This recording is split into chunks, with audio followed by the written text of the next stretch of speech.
I have to admit something really embarrassing and stupid. I just spent the time and energy to make a Pizookie to share with you guys, and then I ate the damn thing without taking a single photo.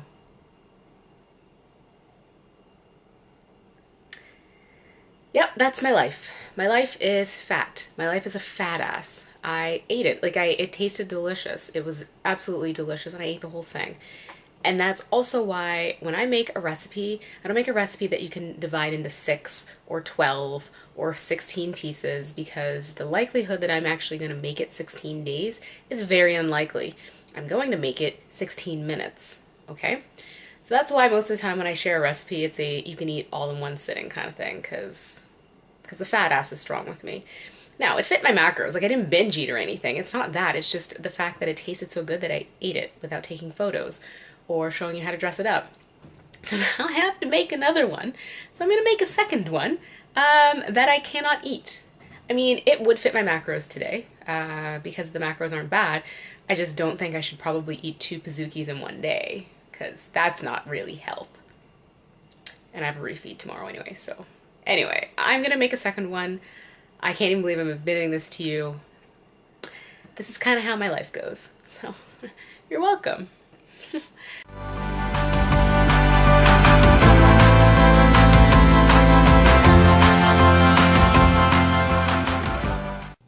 Hi guys, welcome back to my channel.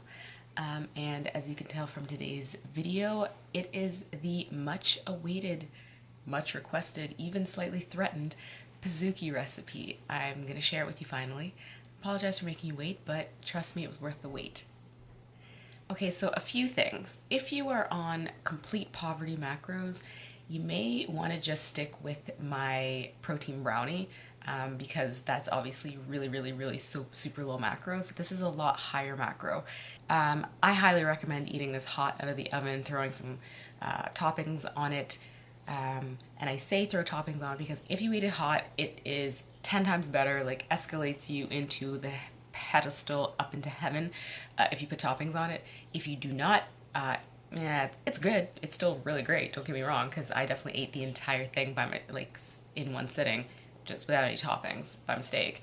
But it's way better with toppings. So I would say if you only have macros for half of this plus toppings, if you're gonna eat it hot, I would recommend doing that versus making the whole thing, eating it hot plain. Does that make sense? But if you plan to cool it and eat it later like a brownie or cake, it doesn't need the toppings. It's actually really good. It sets up really nicely. I would still recommend putting toppings on it, don't get me wrong, but I'm just saying. So if you eat it hot out of the oven, definitely toppings. If you eat it cold later like a cake or brownie, toppings optional. All right guys, I rambled enough. I apologize. Let's get on to the video. I hope you enjoy it. If you are not already subscribed to my channel, hit the red subscribe button below. And I've put a lot of work into this, so please give this video a thumbs up if you like this recipe, if you try this recipe, and if you would like to see more macro-friendly recipes. And if you have anything in particular that you would like to see me friendly macroify, leave a comment below.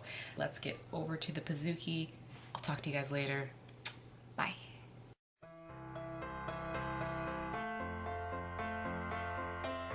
For this recipe, you will need protein powder, pumpkin puree,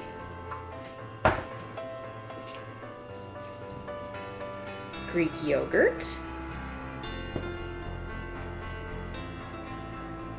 cocoa, coconut flour,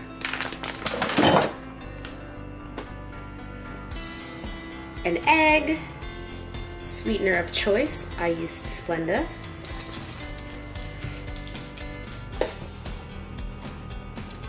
baking powder, baking soda, salt, vanilla, and chocolate chips, mini chocolate chips. The broken bowl is definitely optional. I would recommend using one that doesn't have a crack in the bottom, but you know, that's how I roll. So, a large bowl. For the wet ingredients,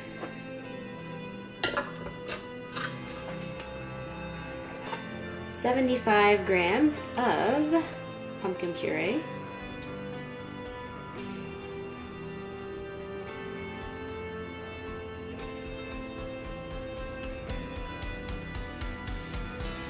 $40 grams of Greek yogurt,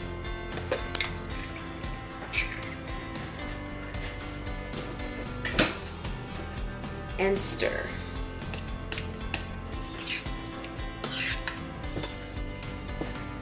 Now for the dry ingredients.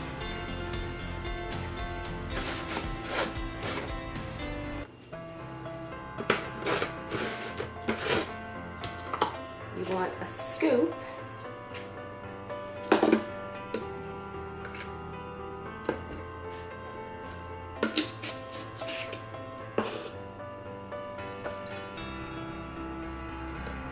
$40 grams of protein powder, chocolate or vanilla will work fine, or honestly any flavor of protein powder that you like,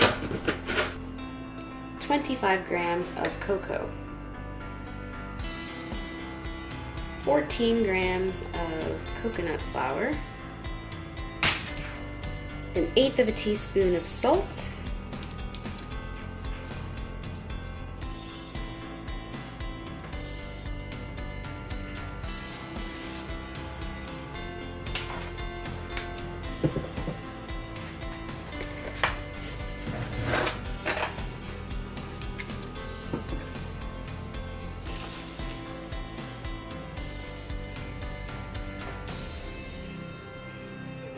two tablespoons of Splenda, but again sweetened to taste.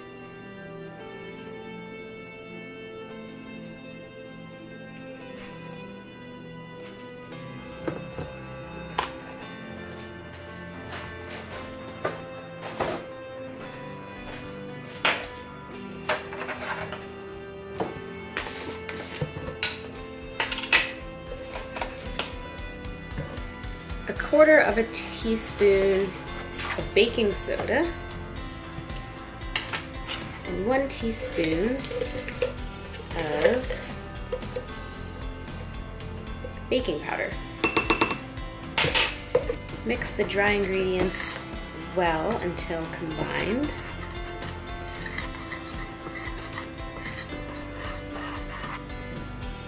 So it looks sort of like cake mix.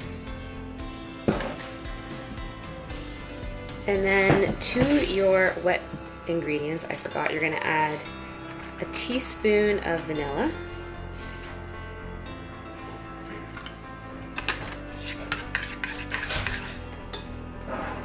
and you're going to take your dry ingredients and mix them in with the wet.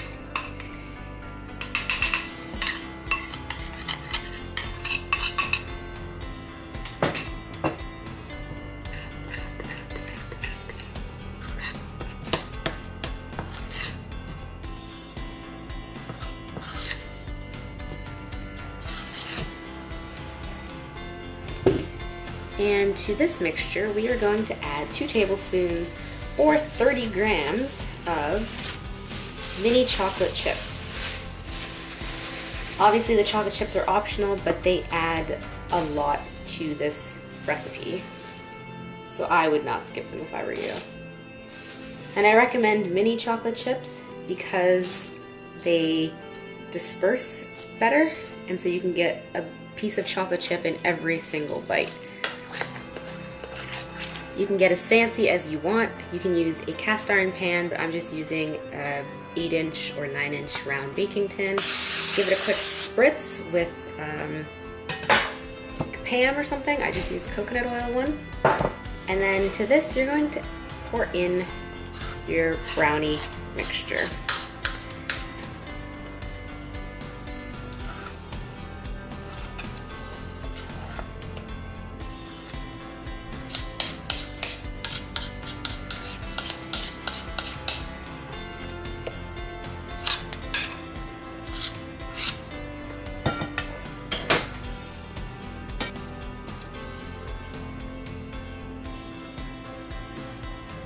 spread it out a bit.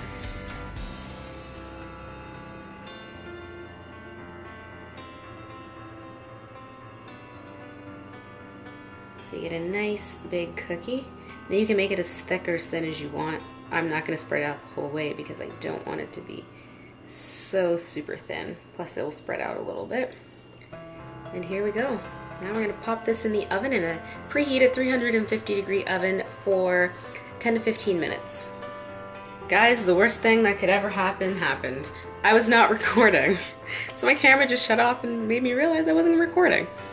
Hence why there's a piece taking off of this. I just took this out of the oven a few minutes ago, and as you can tell, because I'm able to lift this, it's been a few minutes because I thought I was recording. So it took me 16.5 minutes to cook it, and if you look, I'll do it again, it should spring back from your finger like a normal cake. And if you were to insert a toothpick in here, it would come out clean or with soft crumbs, but it should not be super wet. And I will do another taste test because, well, you're twisting my arm. Obviously, I have to do it for the video. This is what it looks like cooked. It cooks up nice and tender. And there's melty chocolate chips in here, which is why I say to put in the mini chocolate chips. You can see there's lots of little mini chocolate chips throughout. So let's have a bite, since I'm recording this time. Let's do this again. Honestly, guys, it's really good.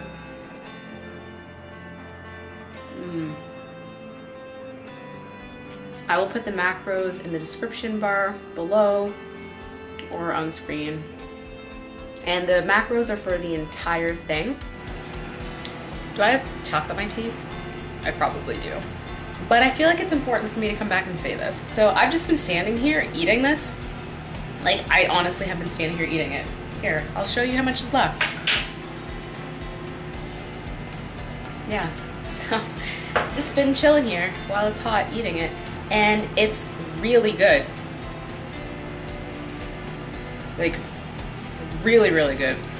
I have to admit something really embarrassing and stupid. I just spent the time and energy to make a Pizookie to share with you guys, and then I ate the damn thing without taking a single photo.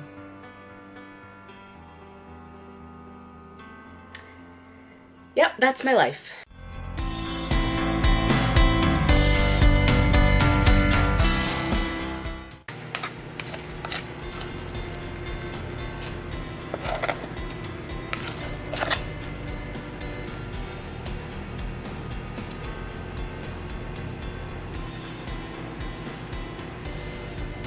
Look at this beautiful Pizookie. And I even cooked it in a cast iron frying pan. And it's done perfectly, as you can see. Now comes the fun part of dressing it up. Alright, we have the Pizookie right here, and I thought I'd give you guys a few ideas for things you may want to use to dress it up. You could use peanut butter or almond butter drizzled over the top if you have fats left for the day. Both of these are delicious options, as well as for toppings. Now, if you want something really light, you could go with a few servings of light whipped cream. There's also Cool Whip. There's the fat-free version, which I couldn't pick up, but there's also the light one. And finally, if you want to stay true to a Pizookie, you can do either a frozen yogurt. Alternatively, there is the lactose-free, no sugar added one that you've seen me use before. It just happens to have higher fat. Today I'm going to do the sugar-free or the no sugar added lactose-free ice cream on top, as well as a drizzle of Walden's and peanut butter, just because I can. So let's get this done. So we have 1 scoop, 2 scoops. By the way, this is, I'm measuring it out. It works out to be 1 3/4 servings. Pardon my fingers, guys. I could just use a spoon, but Obviously not. As well as a teeny little bit of whipped cream, because that is all I happen to have left. Whoops, and I just got it on myself. Great job.